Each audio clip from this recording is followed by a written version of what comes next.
Welcome to Real Roots Radio. I'm so excited to have my friends Rick Greene and Sammy Karr joining me on the program today to chat about SamJam 10 coming up Labor Day weekend to Piketon, Ohio. Rick and Sammy, how you guys doing today? Fantastic, man. It's always Great.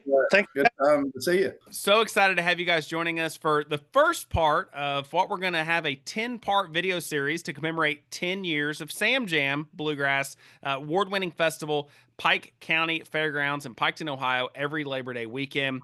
And I know that the origin stories of SamJam go back to Sammy's backyard, don't they, Sammy? They do. Yeah, Worthington, we had a little barn. We called it the barn, and everybody used to come over on Saturdays. And I've been tagging along with my dad, the bluegrass festivals, throughout my younger life, and that's how I got into loving it. But we had a buddy that played a guitar, and then I bought a bass, and I didn't know what I was doing, still don't. And we would just play bluegrass, and one thing led to another throughout the years. And on Saturday nights, the police couldn't even get down the alley because there were so many people at this little barn. So kind of how it started. It's kind of cool. And then eventually, like the success of, you kind of your backyard jams, if you will, more or less, you decided, why don't we open this party up to the whole community and kind of make a go at a real deal bluegrass festival, right? Well, actually, my nephew's 21st birthday, I got my first big band, and I never took a vacation when I was teaching. I would always take my coaching money, and I would hire one big band to come to my backyard, and I'd have about 30 to 50 people. And you know what? In my backyard, it was funny. I live down a one-lane gravel road that's a cul-de-sac, and Russell Moore's been there in Third Time Out, James King, the Grascals. I mean, on and on. These bands would come in their bus, and they couldn't get out because they couldn't turn around. And just on and on the stories. That's kind of how this got started. And then, of course, I met Rick, and his fairgrounds were looking to do something. So one thing led to another, and I tell you what, we didn't know what we was doing, and we took 2 years to figure it out, and we still don't, but we're better than we used to be. But it's been what a ride it's been. It's been great. 10 years of SamJam, it was kind of a lifetime in the making with your guys' passion for bluegrass. Rick and Sammy, how did you guys meet, and how did the concept or idea of bringing a multi-day bluegrass festival to the Pike County Fairgrounds first start? So Sam mentioned his nephew. It's weird. Like, there's a few people that cross through our paths and our lives, and weird things that happened. And for me, I was coming off a divorce in 2008, and a buddy of mine named Neil Miller said, "I'm tired of you moping around. Like, let's go to a bluegrass festival." So we go to Rudy Fest down in at that time it was in Grayson, and so that's the first time that I'd met Karr, and it was actually several years after that.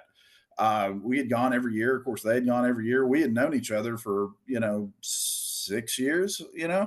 And then one year I noticed his SamJam banner, for like his show. I was like, "What the hell's that?"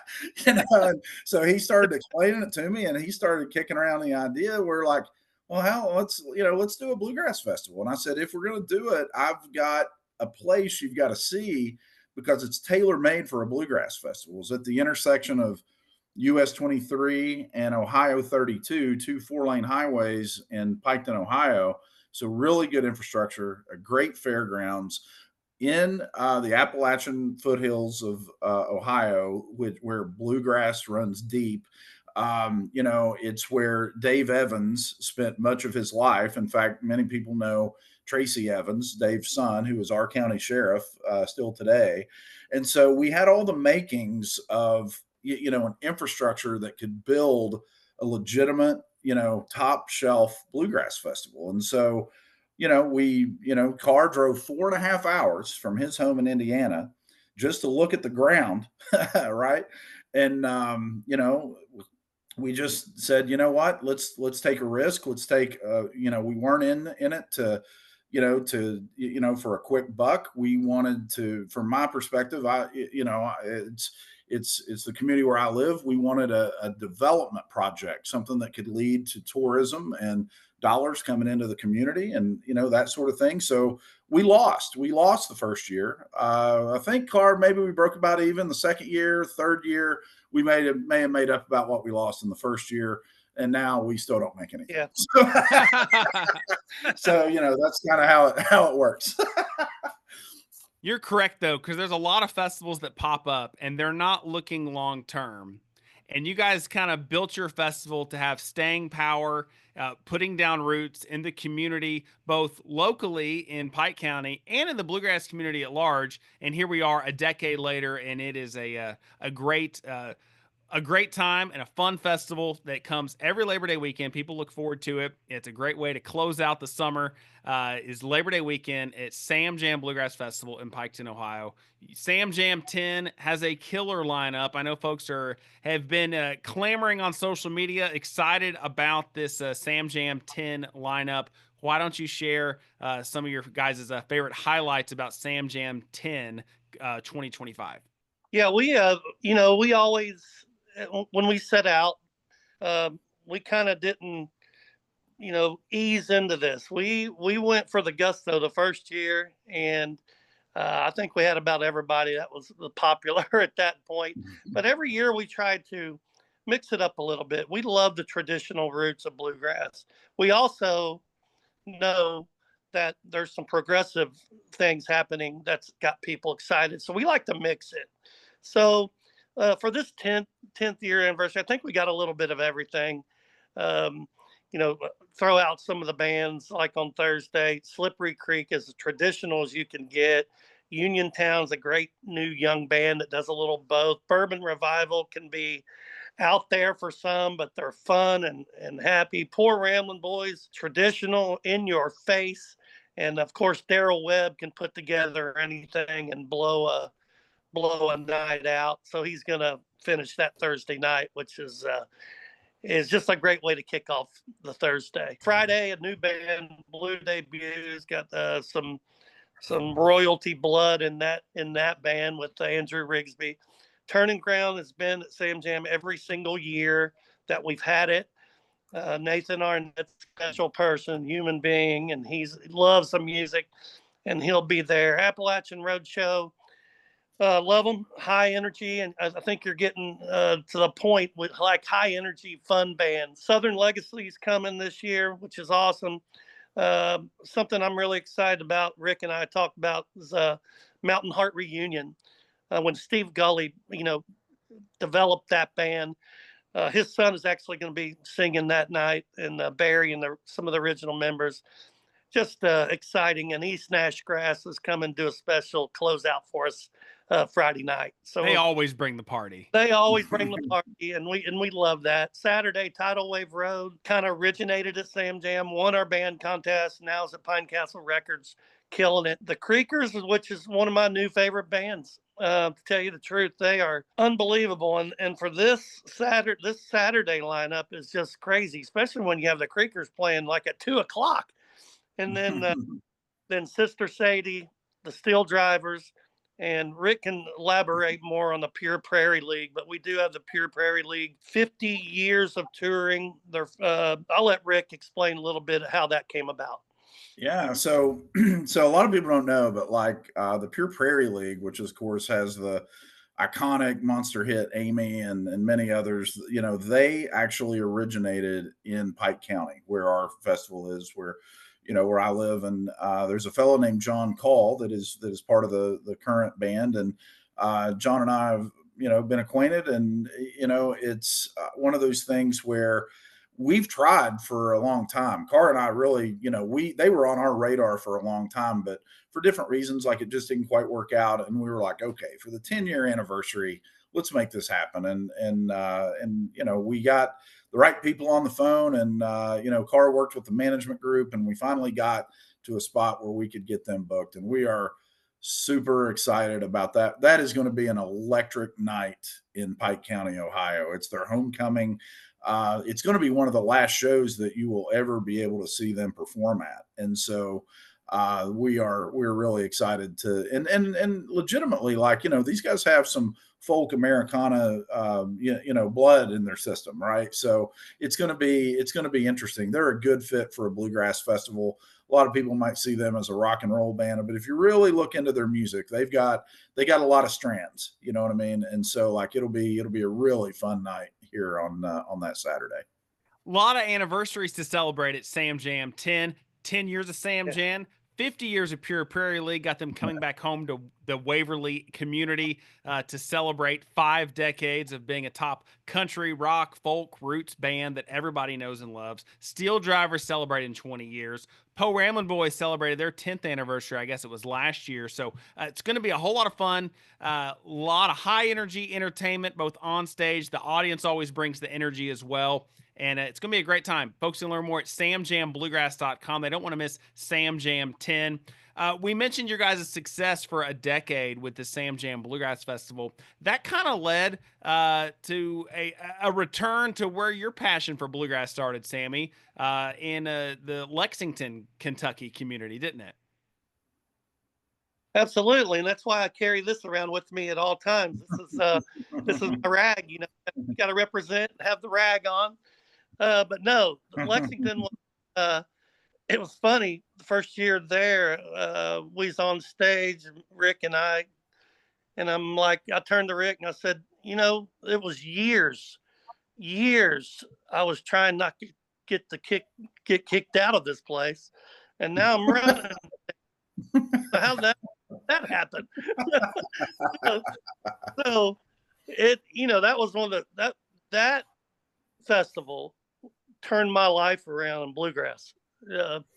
And by that festival, you're talking about the Festival of the Bluegrass that was held annually for many, many years at Kentucky Horse Park in the Georgetown / Lexington, Kentucky community.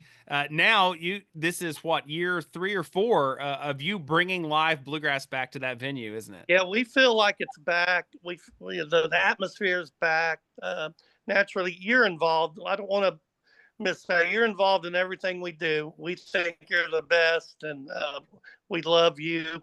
And Rita Small, of course, we've got the best of the best there. But anyway, you've seen it kind of evolve a little bit.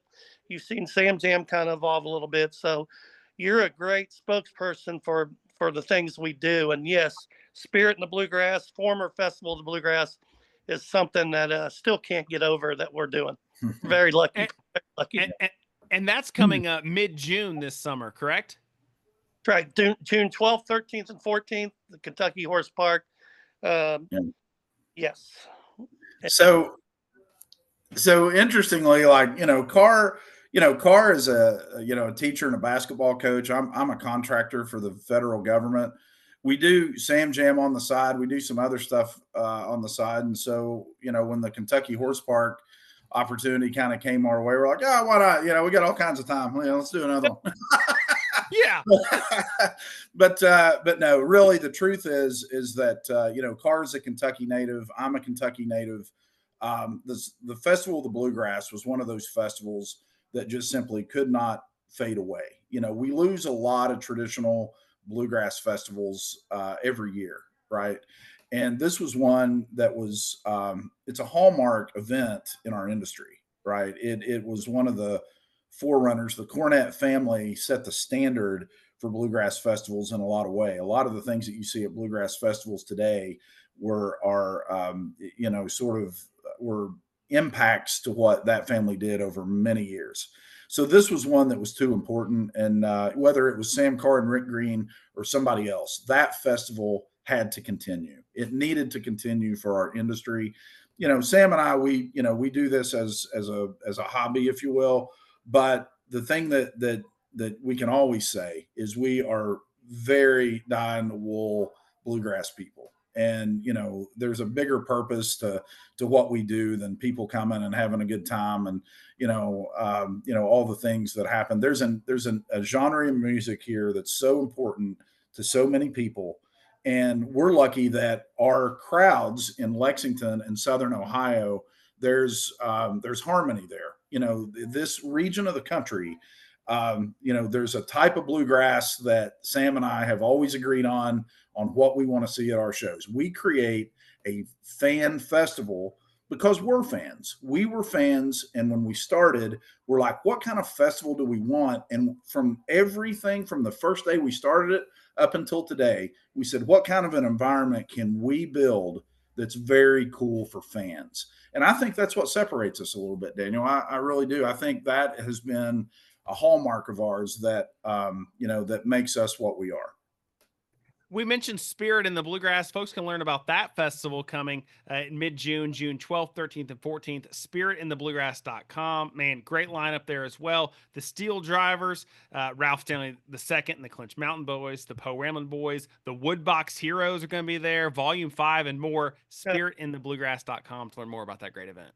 To have SamJam going on for 10 years, honored to be able to revive a festival that changed my life in bluegrass, and it's just humbling. It's very humbling to be able. When we got Spirit in the Bluegrass, I quit teaching, so I'm no longer a teacher. I coach basketball. Well, you're teaching people how to have fun at a bluegrass festival, right? Right, that's exactly right. But yeah, couldn't give up that coaching though, could you? I couldn't.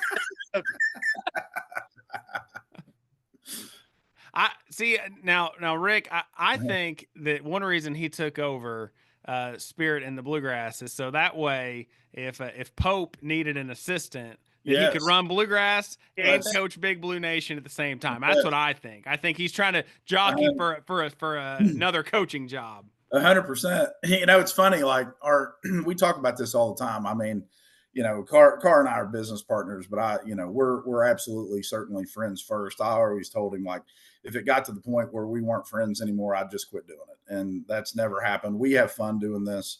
And, I got a lot of respect for my business partner over there. The one thing I would say is our dads were both influential in our bluegrass, and both of them for many years went to the Festival of the Bluegrass.